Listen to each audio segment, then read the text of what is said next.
Hello, my friends, and happy, beautiful spring from my home in Boulder, Colorado. Wow, it's a gorgeous day and a gorgeous time. And April is Autism Awareness Month. And I wanted to chat about that today, about autism and being on the spectrum.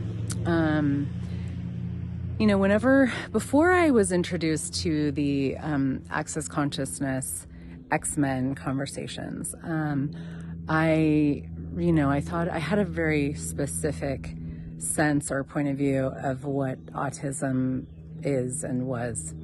And I had actually been around a lot of children growing up who were differently abled, and who had all kinds of different things going on, and some of whom had autism, and autism is a spectrum. It is a spectrum from very severe to mildly autistic, as they say, on the spectrum somewhere. And it's a big, wide, beautiful spectrum. And I didn't realize that I had autistic tendencies, let's just say, like that my brain functioned in a more autistic way. And until I found the tools of X-Men, the Access Consciousness body of work called X-Men. And X-Men opened a huge universe for me, because I was able to see that, while I never would have, I obviously was not autistic, like severely autistic, but I did have more of that kind of brain function and brain capacity. And it gave me a really different sense of what is actually going on in the world of an autistic person, no matter where they are on the spectrum. When I became an X-Men facilitator and I started facilitating classes around, these things that we call disabilities in the world that are actually abilities and differently abled, differently abled people that are, really have a lot of brilliance, actually, a lot of awareness, and don't actually have the capacity to judge. And that's one of the main things, one of the main aspects of the autistic, or just an X-Men in general, is that X-Men, people who, X-Men are sort of like people who are autistic, ADD, ADHD, OCD, neurologically divergent.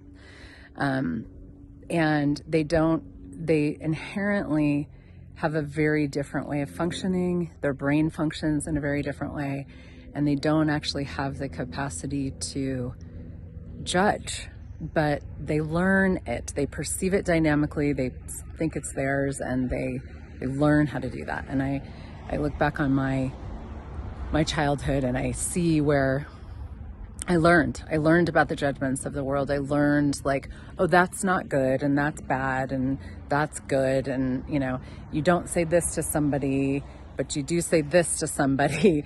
And none of it ever really made sense to me, because it was all based in judgment of what's good and bad and right and wrong. And when I say judgment, I really mean it in a very broad sense of the word, not, when we think of judging, we think of like very, specific judgments, but we have these refined judgments that move through our world about how things are and how they need to be and how you need to show up and all these things. And we don't realize that we function so much, like the world functions so much from judgment. And people that are on the spectrum, that particular set of judgments, like the structure of judgment in the world, doesn't make sense to them inherently. And whether it's somebody who's severely autistic or someone who is, mildly, like, just on the spectrum.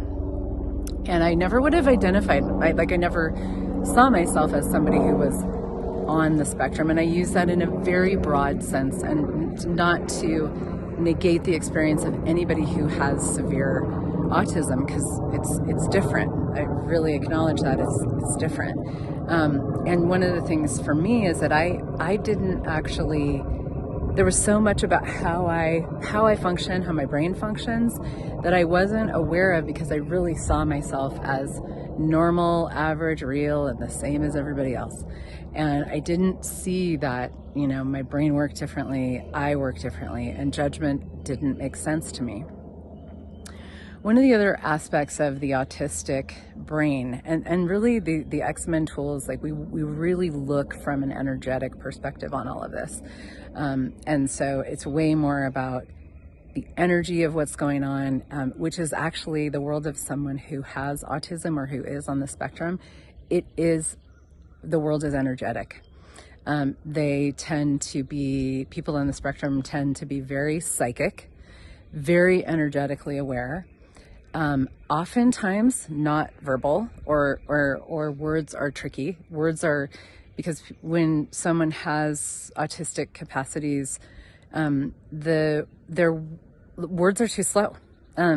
They're way too slow, and they perceive the energy before you're even done with your sentence. And we try to communicate with people, like, people who have autism. If you try to communicate linearly and verbally with them, it's not going to work, because that's not their world. Their world is energetic. Their world is psychic, and they're aware. They receive information in big downloads and big energetic chunks. And a lot of times it's kind of all coming at once, all coming like simultaneously, lots of information going on.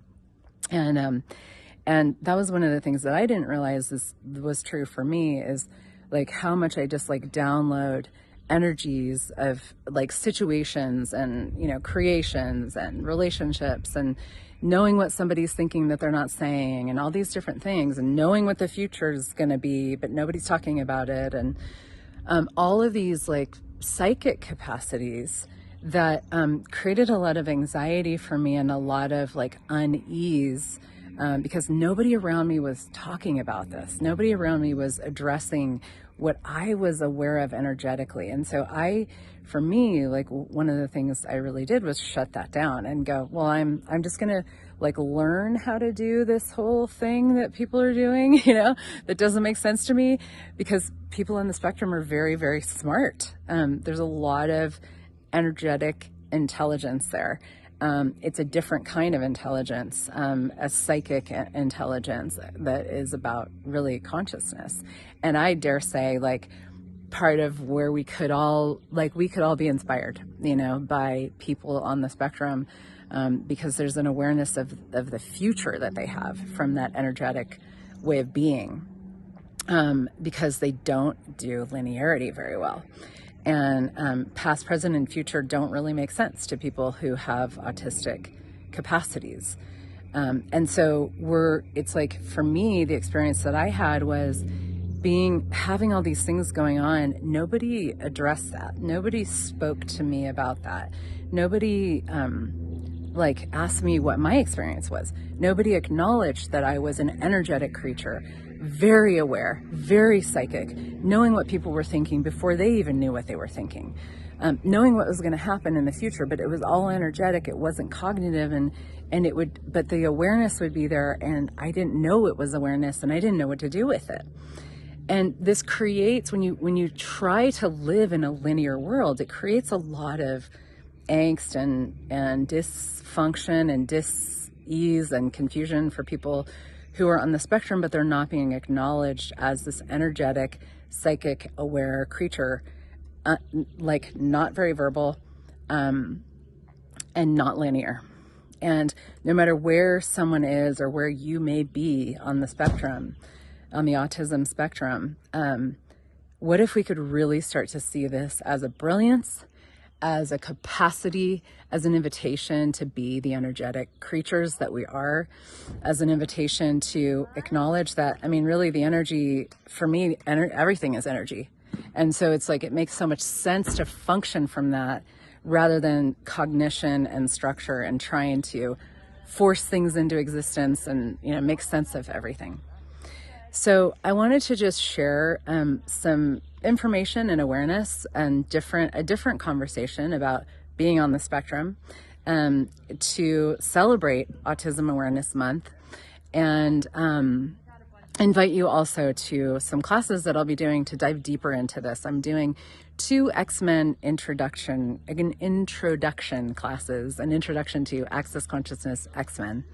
There's no prerequisites. It's about probably about a 2-hour class, or an hour and a half, maybe. April 17th, that's going to be online via Zoom. And I believe it's May 16th, I'm not positive. And that's going to be here in Boulder and at my home, and then also online, followed by a 1-day X-Men class where we dive more into all of these things. And that's May 23rd and 24th. It's a 1-day class done over 2 days, go figure. But it's 2.5 hours a day. So the links will be wherever you see this video, and you are so invited to come and explore. And if this video is a contribution to you, please share it. I really would love for the world to know about this, because this is a conversation that truly changed my whole entire life and continues to every day in the lives of people that I get to work with. And I'm so, so grateful. Thank you so much.